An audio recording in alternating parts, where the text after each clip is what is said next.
Hello everybody. Hello everybody.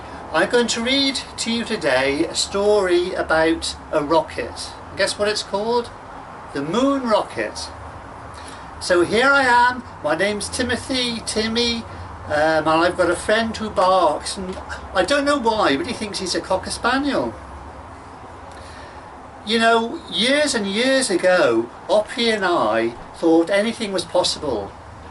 What I had in mind was to build a space rocket that would take us both to the moon. Suddenly Oppenheimer barked and grunted that he had a bone to pick with me, and realising that dogs get all possessive and angry at bones and then they sometimes bite you, I thought I had better let him think it was his stupid idea. In any case, I know he wanted to go to Sirius, otherwise known as the Dog Star, in the constellation Canis Major.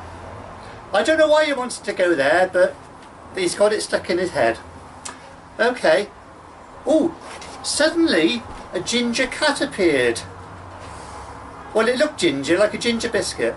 And my God, I've never seen Oppy run so fast. The cat's gone straight through the hedge, and he tried to climb up and over the trellis work. Oh dear, I thought, but then smiled with delight as I knew I was the real inventor, and that was that. There was no argument.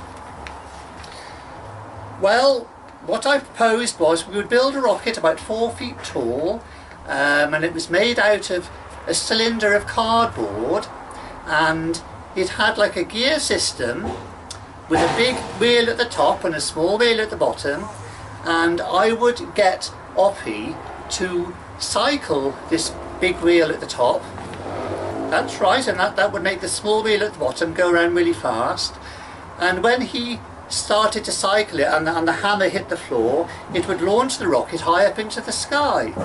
And I think it's going to go something like 26,000 miles an hour to escape Earth's orbit. But I knew Oppy was up to the job, especially if I was going to give him some biscuits. That's how it is, and actually in school that afternoon I'd already made a nose cone, but it was my secret. Nobody else knew what it was for. Now we both knew it would be very, very cold in space, so I thought I would wear my duffel coat. And Oppy thought he'd put a duffel coat on top of his very own duffel coat. What an idiot, I thought. But then as I laughed at him, you know, he bit me. Oh. I know he was only playing because only 2 of his teeth drew blood. Oh, Oppenheimer, you are so sweet. You cannot do anything wrong in my eyes. You are lovely. Now we wondered what we would eat in space.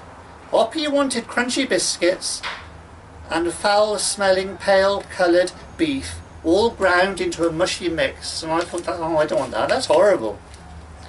I thought I would make myself some peanut butter sandwiches, and realised that upside-down cake might come in handy for when we are weightless in space.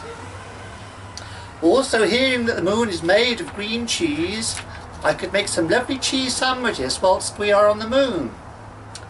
Mind you, Oppy did not believe the moon was made of green cheese, as he had heard it was as dry as a bone, so instead he thought there would be loads of bones to eat whilst we were on the lunar surface.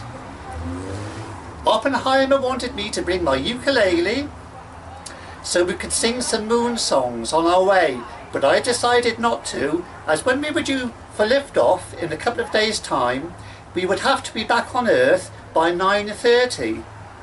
That meant we could only be in space for 3 hours. So going to the moon during that time and coming back, that's a big ordeal. But we could do it. Anyway, the time came, it was 6:30, and Oppy started cycling, and as he built up speed, the hammer on the wheel went bang and clung against the concrete, and up we went. Wow, we went past buildings, birds, clouds and comets, and we were so excited. Well, I don't know what Oppy was thinking about, but it was brilliant. Now, having studied physics, I realised the less we took with us, the further the rocket would go. It's something silly to do with the fuel mass ratio, something like that.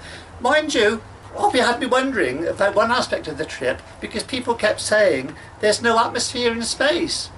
And I thought, well, if there's no atmosphere in space, then it's very boring, so why would I be going in the first place? Then I realised what he meant by saying space was boring was the fact that space was empty and is indeed a vacuum. But when I mentioned the word vacuum, Oppy, the poor little thing, barked because he explained to me he didn't like vacuum cleaners, so he ran and hid, and that was that. And so I threw him another doggy biscuit and he wagged his tail, so I knew he was still keen on going to the moon. He also asked me, where are we going to land when we get there? And I replied, in a very tranquil place, and that was that. Not far from the truth really, as we were going to try and land in the Sea of Tranquility. I did wonder if we would have to refuel when we were on our way. Truth is, I was collecting these 3D football pictures of my favourite football team, and I only needed one of Leeds United's player Peter Lorimer to get the complete set. One of my favourite players. Yes, indeed, I was a great fan of Leeds United. In my imagination, I had been there many times for their entertaining football and lovely greasy beef burgers. And Oppy was a great fan of Leeds striker Alan Clark, otherwise known as Alan Sniffer Clark, who apparently could who apparently could sniff a goal from 2 light years away. But never to be undone, Oppy claimed he could sniff out a goal from 57.3 light years away. Thank you.